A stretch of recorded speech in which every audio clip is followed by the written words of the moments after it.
Selamat pagi, siang, sore, atau malam dokter dan teman-teman sekalian. Perkenalkan, nama saya Vanessa Jocelyn, mahasiswa FKG Unpad angkatan 2021 dengan NPM 035, dan hari ini saya akan presentasikan materi mengenai klasifikasi makhluk Lucy Engel. Jadi yang pertama adalah mengenai oklusi normal. Bisa dilihat juga pada kedua gambar bagaimana oklusi normal itu.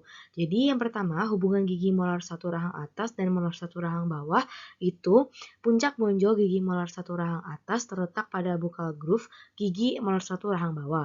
Bisa dilihat pada gambar yang sebelah kiri. Dan yang kedua, puncak bonjol caninus rahang atas terletak di titik pertemuan caninus rahang bawah dan premolar 1 rahang bawah. Bisa dilihat juga pada gambar sebelah kiri ditandai oleh dua garis hitam menyatakan hubungannya. Lalu, bisa dilihat juga pada gambar kanan kalau oklusi normal itu oklusi seluruh gigi ideal. Nah, terdapat 3 kelas maloklusi angle. Yang pertama adalah maloklusi angle kelas 1 atau neutral occlusion. Jadi, puncak bonjol mesiobukal gigi molar pertama rahang atas berada pada garis bukal atau buccal groove dari molar pertama rahang bawah. Bisa dilihat juga pada gambar yang ada di sebelahnya, ditandai oleh garis merah. Lalu, gigi molar hubungannya normal dengan satu atau lebih gigi anterior malposisi, crowding, atau spacing masih mungkin terlihat. Bisa dilihat juga pada gambar yang ada di sebelah kanan yang berwarna hitam putih, memang bisa terdapat sedikit crowding di bagian anterior atau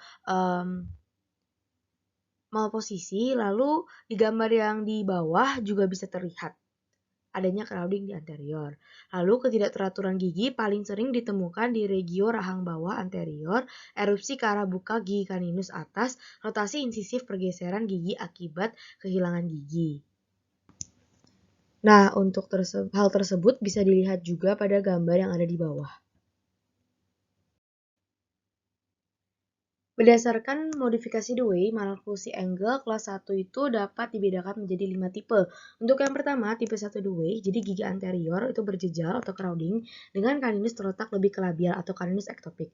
Bisa dilihat pada gambar caninus ektopik dan gigi anterior itu berjejal atau mengalami crowding.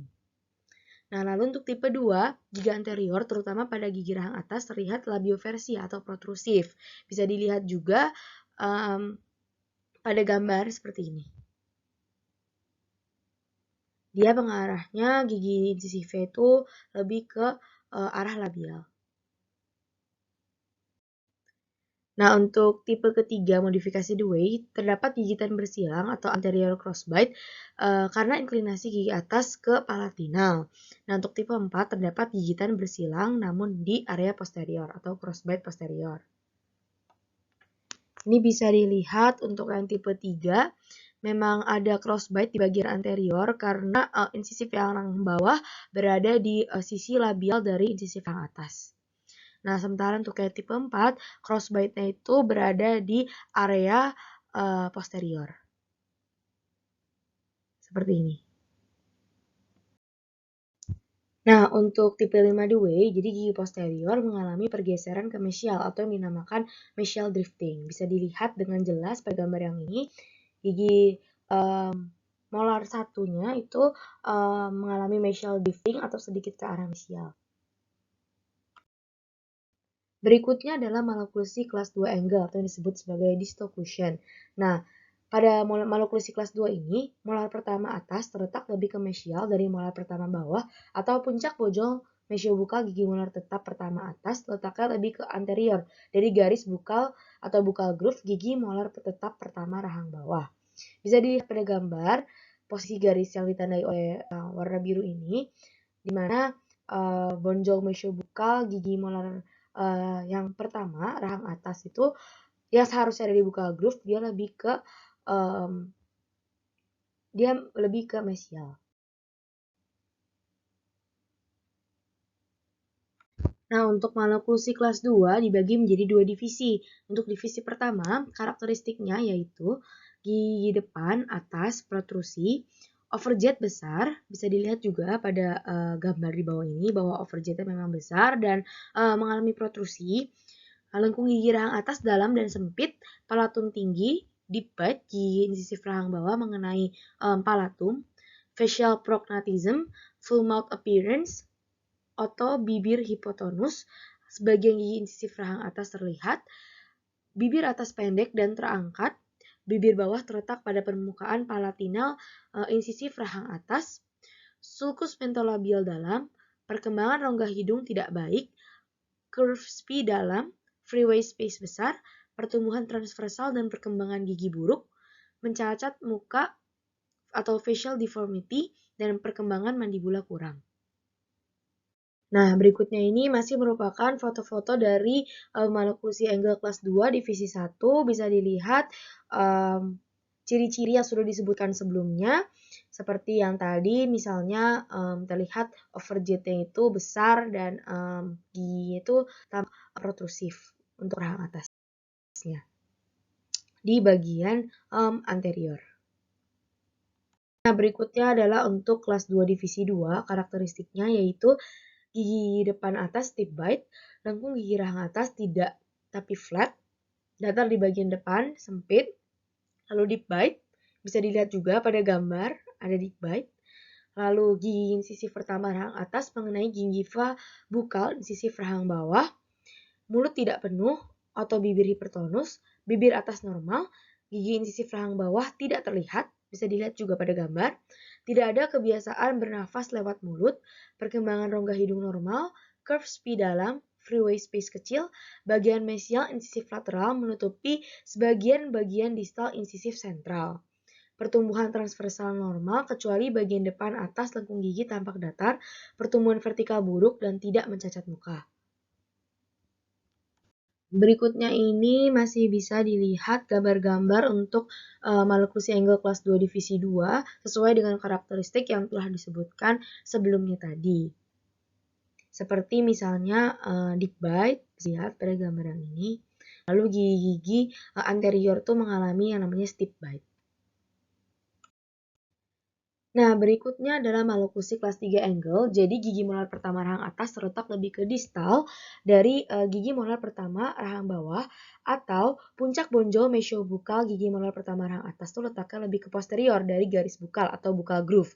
Gigi molar pertama rahang bawah. Bisa dilihat hubungannya pada gambar melalui garis-garis yang berwarna biru ini. Dan malocclusi kelas 3 angle ini bisa juga disebut sebagai mesioclusion. Nah, malocclusi kelas 3 angle ini juga bisa dibagi menjadi 3 tipe. Untuk tipe yang pertama, gigitan anterior tuh edge to edge, bisa dilihat pada gambar. Ada edge to edge. Lalu tipe kedua, hubungan gigi insisif rahang atas dengan rahang bawah tampak normal. Bisa dilihat juga pada gambar, hubungan insisif rahang atas rahang bawah itu tampak normal. Namun, insisif rahang bawah itu letaknya lebih ke lingual daripada insisif yang rahang atas. Sementara itu untuk tipe 3 dicirikan dengan gigitan bersilang gigi anterior atau crossbite anterior. Bisa dilihat juga pada gambar.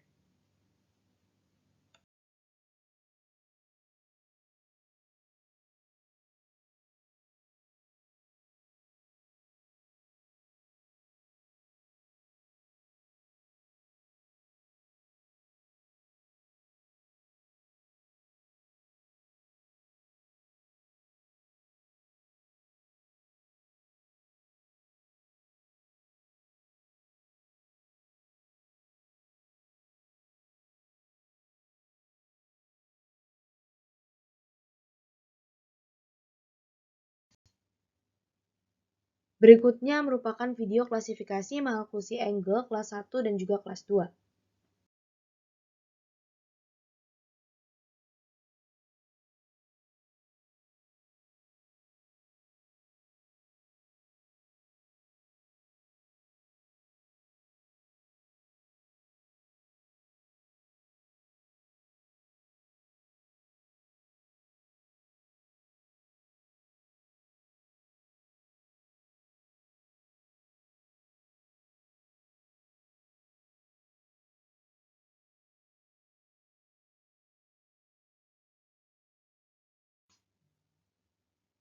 Dan yang terakhir, terdapat juga video klasifikasi maloklusi angle kelas 1 dan kelas 3.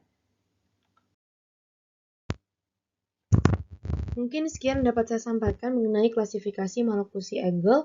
Untuk segala kekurangannya, saya mohon maaf. Sekian dan terima kasih.